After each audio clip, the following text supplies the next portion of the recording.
যেই দেশের ক্ষমতায় আসে সেই পার্টি খায়।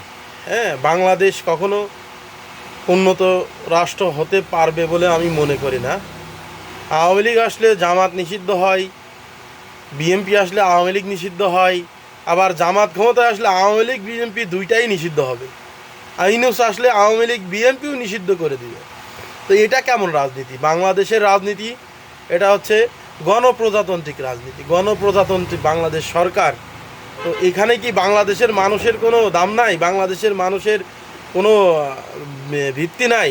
যে যে যেমনটাই পারতেছে সে তেমনটাই করে যাচ্ছে, এটা কেমন কথা? হ্যাঁ, শেখ মুজিবুর রহমান, জিয়াউর রহমান, মাওলানা ভাসানী, আব্দুল হামিদ খান ভাসানী, তারপরে হচ্ছে আপনার এই যে শেরে বাংলাকে ফজলুল হক, তাজউদ্দিন আহমেদ, এদের কি কোনো অবদান নাই বাংলাদেশে? অবশ্যই এদের অবদান আছে। বাংলাদেশ এই কথাটা উচ্চারণ করতে গেলে এদের নামটা আগে আসে। তারা কোথায়? নেই কেন? এত প্রতিদ্বন্দ্বিতা কিসের? কিসের এত ক্ষমতার লোভ? উচিত কথা বলতে গেলে মা ওই বেজার। ঠিক আছে, এই জন্য উচিত কথা একটু কমই বলি। ঠিক আছে, উচিত কথা আসলে বলতে গেলে অনেক কিছুই বলতে হয়।